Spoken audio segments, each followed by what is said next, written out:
Shalom Bapak Ibu, saudara sekalian terkasih di dalam nama Tuhan Yesus Kristus, apa kabar? Puji Tuhan, di sore hari ini kita dapat kembali berjumpa secara online dalam program Belajar Bareng Tabernakel. Mari sebelum kita lebih lanjut belajar dari firman Tuhan, kita sama-sama berdoa. Bapa, kami bersyukur untuk kesempatan yang Kau beri kepada kami di sore hari ini, untuk kami bersama-sama belajar dari firman-Mu. Bukalah hati kami, pikiran kami, dan mampukan kami, ya Roh Kudus, untuk memahami, mengerti, dan melakukan firman-Mu dalam kehidupan kami. Kami bersyukur, ini doa kami, di dalam nama Tuhan Yesus kami berdoa, haleluya, amin. Puji Tuhan, Bapak Ibu saudara sekalian, kita akan melanjutkan pembelajaran kita, yang saat ini kita sudah sampai di episode yang ke-43. Pada episode kali ini, saya berikan judul Bermurah Hati Seperti Teladan dari Tuhan. Kita melihat kembali Bapak Ibu tentang skema-skema suci yang selalu tidak bosan-bosannya kita ulang, yang ini menjadi gambaran dalam kehidupan kita sebagai orang percaya, untuk kita dapat melihat secara global perjalanan iman kita. Ketika kita di luar Kristus, dikatakan kita ini berada di luar halaman, ya ibaratnya seperti itu. Di halaman ini ada pintu gerbang yang menjadi titik tolak di mana kita percaya pada Tuhan Yesus, menjadi awal di mana kita percaya pada Tuhan Yesus sebagai Tuhan dan Juru Selamat kita. Yesus katakan, akulah pintu untuk orang dapat sampai kepada Bapa. Kemudian ketika kita memasuki halaman tabernakel, di sana ada mezbah korban bakaran, yang ini melambangkan korban. Ya, zaman dulu orang kalau mau masuk beribadah, mereka harus mempersembahkan korban. Mau datang kepada Tuhan, mereka mempersembahkan korban. Nah, di dalam Kristus, tubuh jasmani Yesus Kristus itulah yang menjadi korban. Penebusan untuk kita sekalian manusia berdosa. Kita perlu terus mengingat ini, melihat ini, dan menghargai korban Kristus dalam kehidupan kita. Di kolam pembasuhan, di sini berbicara tentang sakramen baptisan air. Ketika kita sudah percaya Yesus Kristus sebagai Tuhan dan Juru Selamat kita, maka kita mau juga untuk menanggalkan manusia lama dan mengenakan manusia baru, yang dilambangkan seperti orang dimasukkan dalam air, ya menanggalkan manusia lama kemudian dinaikkan kembali, bangkit menjadi manusia baru, ya mengenakan setiap perbuatan terang untuk kita dapat menjadi saksi Kristus. Pintu kemah adalah baptisan Roh Kudus, di mana kalau dalam doktrin Pentakosta dibedakan, ya ada baptisan air, ada baptisan Roh Kudus, menjadi dua tahap yang berbeda. Di sini kita mengalami satu pengalaman yang berbeda, di mana Roh Kudus memenuhi juga setiap kehidupan kita, karena tanpa Roh Kudus kita tidak mampu untuk hidup dalam kebenaran, hidup sesuai firman Tuhan. Di ruang kudus, di sana kemudian atau ruang suci ada meja roti pertunjukan atau meja roti sajian, yang di sana berbicara tentang kehidupan yang dipenuhi oleh firman. Ya, roti ini melambangkan makanan yang dibutuhkan oleh tubuh kita. Demikian juga firman ini adalah makanan yang dibutuhkan oleh rohani kita. Pelita adalah dikatakan terang, di mana pelita ini harus terus menyala untuk menerangi seisi ruangan. Tanpa Roh Kudus kita tidak mampu menjadi terang, Bapak Ibu saudara sekalian. Karenanya kita perlu firman dan Roh Kudus yang membuat kita dapat menjadi terang, menjadi saksi Kristus dimanapun kita berada. Mezbah dupa sendiri berbicara tentang kehidupan doa dan penyembahan.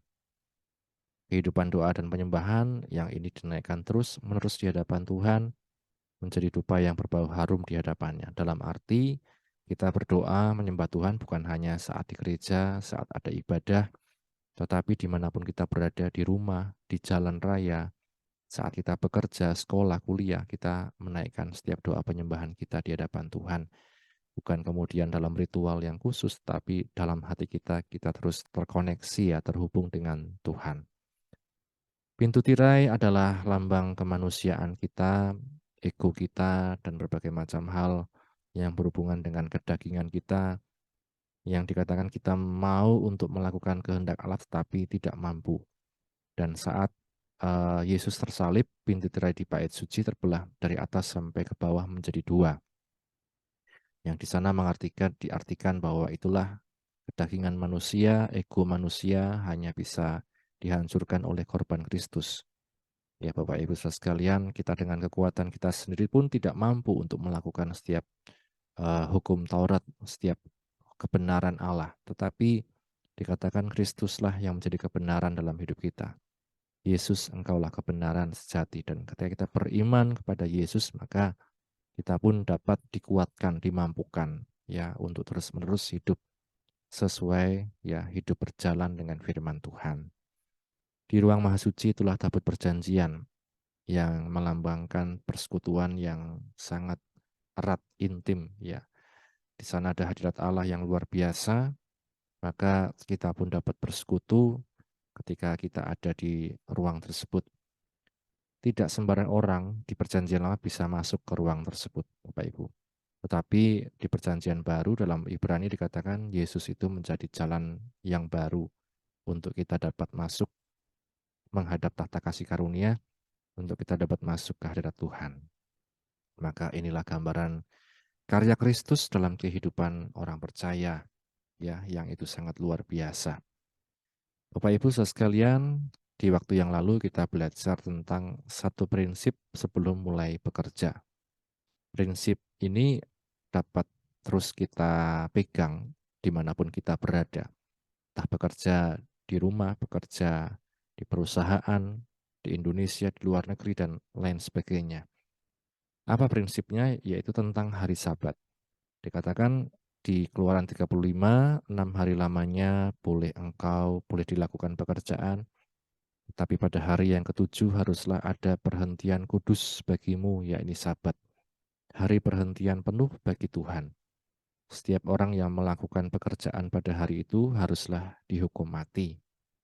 Kita melihat perintah ini, Bapak Ibu, berlaku pada bangsa Israel ketika mereka diminta untuk mengingat dan menguduskan hari Sabat. Dalam Keluaran 35 itu adalah perintah yang diberikan sebelum bangsa Israel membangun tabernakel atau kemah suci. Dan kalau kita lihat Bapak Ibu saudara sekalian, perintah ini merupakan perintah yang cukup sering diulang-ulang terus. Mulai dari Keluaran 20, Keluaran 31 ketika diberikan perintah tentang membangun tabernakel, kemudian Keluaran 34, kemudian Keluaran 35. Ketika kita melihat Bapak Ibu dalam konteks Keluaran, misalnya di Keluaran 31, setelah Musa mendapat perintah untuk membangun tabernakel, justru di Keluaran 32 kemudian bangsa Israel meminta Harun untuk membuat patung anak lembu emas. Nah, di sini kita melihat Bapak Ibu sungguh satu hal yang sangat ironis di mana ketika kita mulai lebih mengutamakan yang lain dibanding Tuhan, salah satu tandanya adalah kita mulai untuk melupakan hari perhentian, ibadah, Sabat. Nah, ini Tuhan tidak ingin, maka diberikan perintah. Bahkan ketika akan membangun tabernakel pun di Keluaran 35, meskipun tabernakel itu tempat ibadah, kalau sudah hari Sabat, ya harus berhenti. Ya, setiap orang Israel harus menghormati hari Sabat, hari perhentian. Mengapa sering diulang? Karena manusia sering lupa dan lalai. Yang kedua, menghormati hari Sabat adalah wujud pengakuan manusia pada otoritas dari Tuhan. Dan yang ketiga, berhubungan dengan penyembahan. Seperti yang saya katakan tadi, saat di Keluaran 31 diberikan perintah untuk membangun, ternyata di Keluaran pasal 32, orang Israel sudah menyembah patung anak lembu emas. Maka di Keluaran 31, kemudian Keluaran 34, sama, Tuhan katakan, ingatlah, kuduskanlah hari Sabat, 6 hari lamanya engkau bekerja, hari ketujuh engkau berhenti.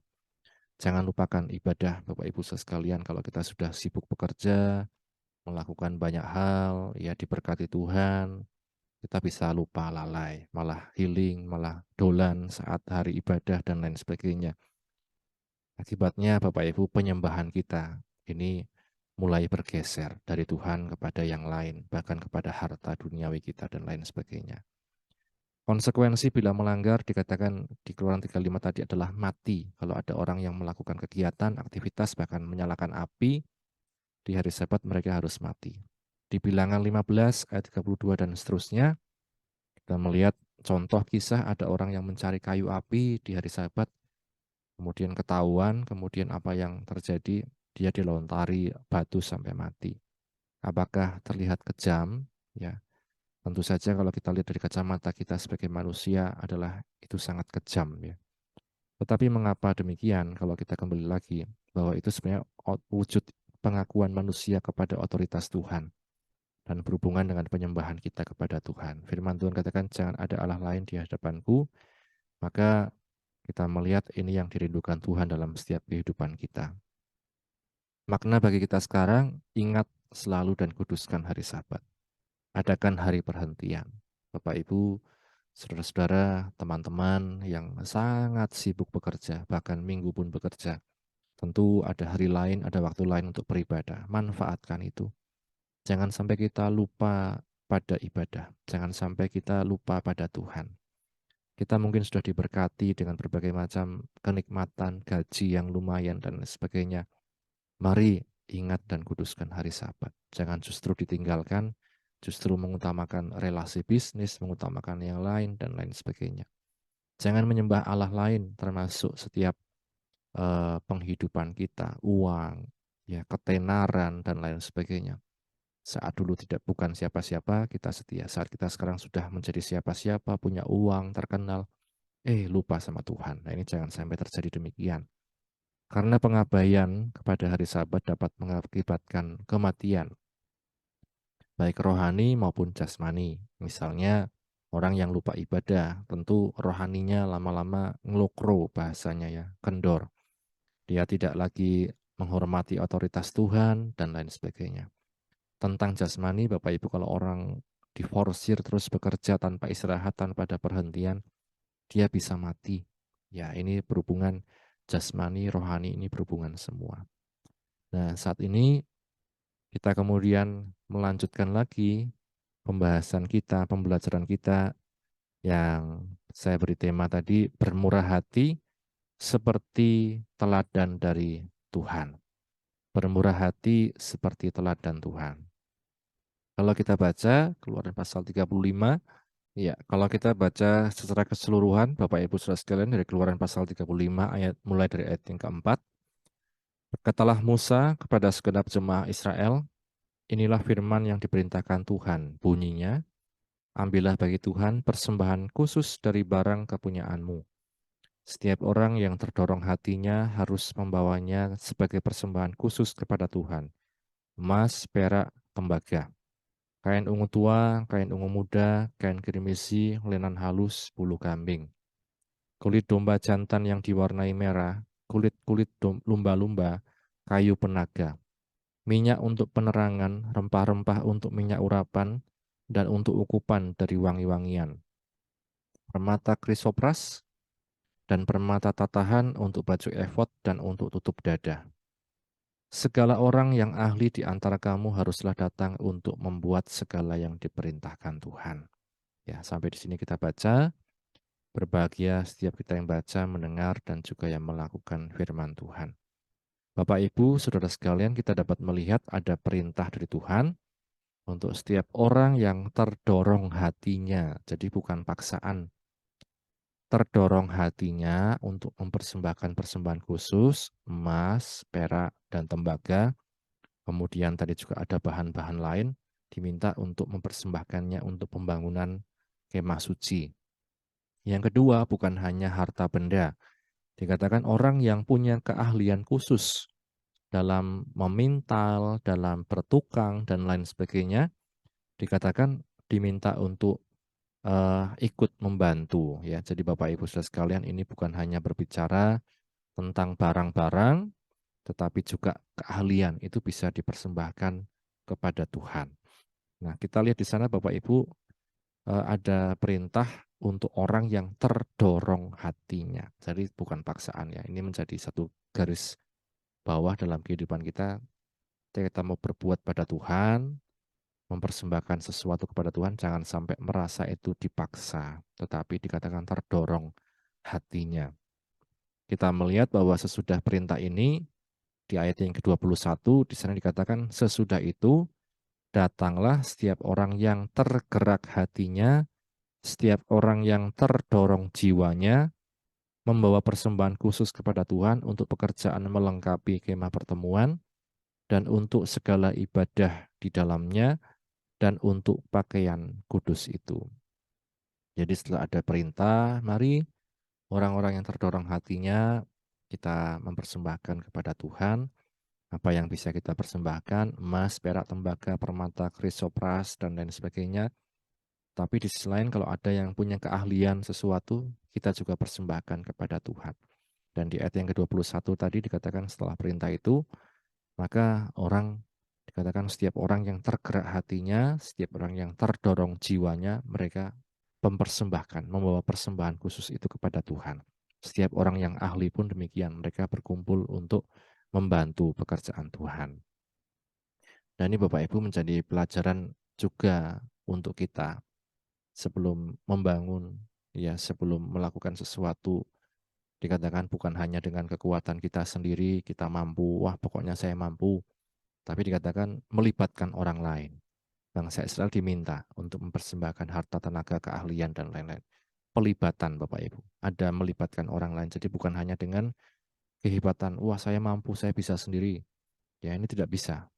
Tapi dikatakan dengan melibatkan orang-orang yang apa? Bukan orang-orang yang dipaksa, bukan orang-orang yang terpaksa, tetapi orang-orang yang mau untuk mempersembahkan harta, tenaga, keahlian, dan lain sebagainya. Terdorong hatinya. Kalau kita melihat Bapak Ibu sekalian, tujuan pembebasan Israel dari perbudakan sejatinya adalah untuk mereka beribadah kepada Tuhan. Ya, ini yang seringkali dikatakan Musa dan Harun ketika menghadap Firaun.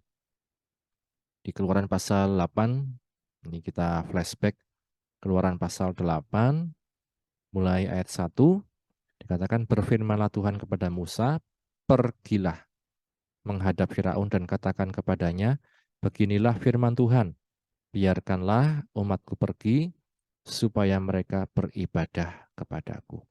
Ya, jadi Bapak Ibu, kita melihat, kita belajar dari kisah ini bagaimana orang Israel ini mereka berada dalam perbudakan, mau dibebaskan dari perbudakan, niatannya apa? Dikatakan untuk mereka beribadah kepada Tuhan.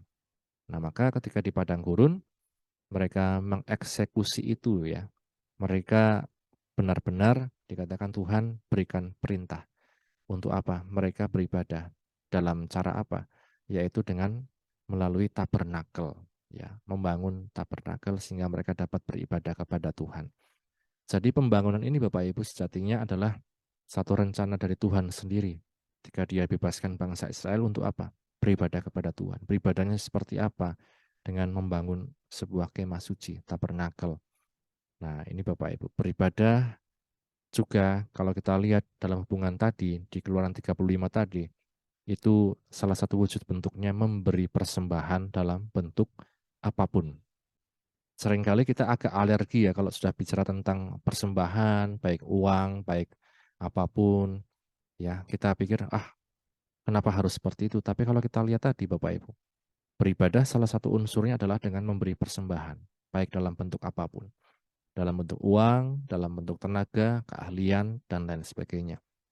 Inilah salah satu bentuk ibadah yang dikatakan tadi itu dikehendaki dari bangsa Israel untuk mereka yang terdorong hatinya, terdorong jiwanya, tergerak untuk mereka ikut berbuat bagi Tuhan. Bukan karena Tuhan butuh harta kita, tetapi agar kita belajar melepaskan diri dari segala ikatan keduniawian. Agar kita belajar melepaskan diri dari segala ikatan dunia ini. Ya, ini yang dikatakan Yesus dalam Lukas pasal yang ke-14. Lukas pasal yang ke-14 ayat 33. Lukas 14 ayat 33 dikatakan, demikian pula lah tiap-tiap orang di antara kamu yang tidak melepaskan diri dari segala miliknya, tidak dapat menjadi muridku. Ini Bapak Ibu sekalian, patut kita perhatikan dalam kehidupan kita, jangan sampai ada berbagai macam ikatan yang membuat kita sulit untuk mengikut Tuhan, menjadi murid Tuhan. Ikatan keduniawian, ikatan harta.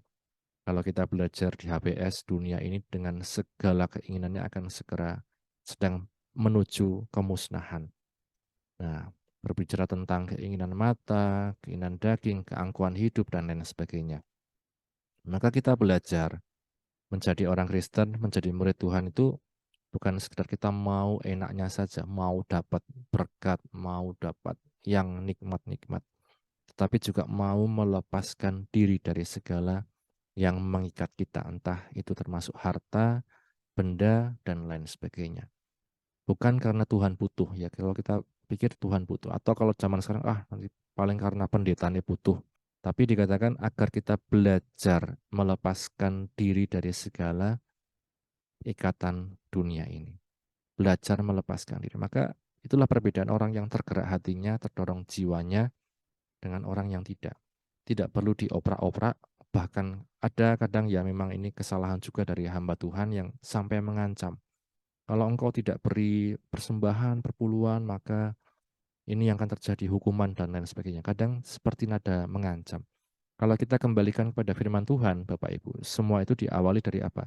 Ketulusan, murah hati, terdorong hati, tergerak jiwanya.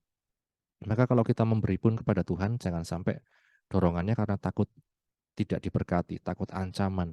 Tapi kita mau belajar untuk melepaskan diri dari segala ikatan dunia ini. Maknanya, ya ini secara singkat bagi kita sekarang, mari belajar untuk tidak terikat, menjadi budak dari segala macam keduniawian apapun itu. Kesenangan kita, hobi kita, harta benda, ketenaran, popularitas, ya apapun itu dikatakan bisa mengikat kita untuk kita menjadi murid Tuhan. Ya, yang kedua, belajar mempersembahkan yang terbaik. Tadi bangsa Israel dikatakan setiap orang yang terdorong hatinya, tergerak jiwanya. Untuk apa? Dikatakan mereka mempersembahkan perak, emas, tembaga, permata, dan lain sebagainya. Itu yang terbaik. Tapi kalau kita ingat, dari mana mereka mendapatkan itu?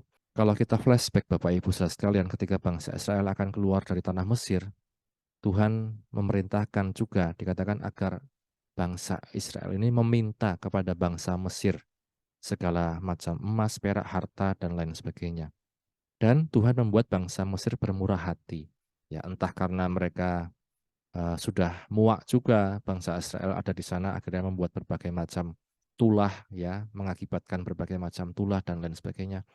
Dan dikatakan di sana akhirnya bangsa Mesir bermurah hati memberikan perak emas. Dan kalau kita flashback lagi di peristiwa patung anak lembu emas, perak dan emas itu dipersembahkan justru untuk membangun patung anak lembu emas. Dan kita melihat ternyata masih ada lagi perak dan emas dari bangsa Israel. Sehingga ketika diperintahkan setiap orang yang terdorong hatinya untuk membangun tabernakel, mereka masih bisa mempersembahkan perak emas, permata, dan lain sebagainya. Dan orang-orang yang ahli pun demikian. Nah, maka kita pun belajar mempersembahkan yang terbaik. Kalau kita diberi keahlian skill sama Tuhan, menyanyi, bermain musik, dan lain sebagainya, mari persembahkan yang terbaik. Kalau saya katakan persembahkan yang terbaik bukan hanya skill kita ya, tetapi hidup kita pun. Ada orang yang mau nyanyi, suaranya bagus, permainannya musik bagus, tetapi maunya hidupnya sembarangan, serampangan. Ya kalau Tuhan mau terima ya udah, kalau enggak ya enggak apa-apa. Gitu. Kadang kan kita mikirnya seperti itu. Tuhan ingin kita persembahkan yang terbaik, bukan hanya sekedar skill kita, tapi kehidupan kita, tubuh kita dipersembahkan untuk Tuhan. Yang ketiga, dikatakan kita belajar untuk murah hati seperti Bapa juga murah hati. Ya, ini yang seperti saya katakan di tema tadi ya. Kita belajar bermurah hati seperti teladan Tuhan. Murah hatinya Tuhan kayak apa dikatakan? Dia mau menerima kembali bangsa Israel setelah mereka menyembah patung anak lembu emas. Memang ada yang dihukum, tapi kemudian dikatakan Musa memohon belas kasihan Tuhan, akhirnya Tuhan pun dikatakan melunakkan hatinya dan bermurah hati mengampuni orang Israel dan memberikan mereka kesempatan kembali. Nah, karenanya Bapak Ibu Saudara sekalian, di Lukas pasal 6 ayat yang ke-36 ini yang menjadi ayat kita, Lukas pasal 6, Lukas 6 ayat 36, hendaklah kamu murah hati sama seperti Bapamu adalah murah hati. Ya. Bagi kita sekarang apa? Kita adalah manusia berdosa. Kita tidak bisa membayar dosa kita, tetapi oleh korban Kristus kita diampuni dosa pelanggarannya, dibebaskan, diselamatkan, dijadikan milik kepunyaannya sendiri. Kurang baik apa Tuhan sama kita, Bapak Ibu Saudara sekalian, betapa murah hati. Karenanya kita pun diajar untuk bermurah hati kepada orang lain. Lewat apapun itu, lewat apa yang bisa kita lakukan, dan kalau Tuhan mengampuni kita, kita belajar juga untuk mengampuni orang yang bersalah kepada kita.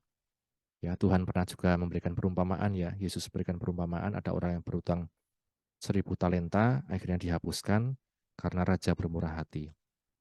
Tapi ketika orang yang diampuni ini melihat temannya yang berutang 100 dinar, dia langsung mencekeknya, memasukkannya dalam penjara. Akhirnya apa?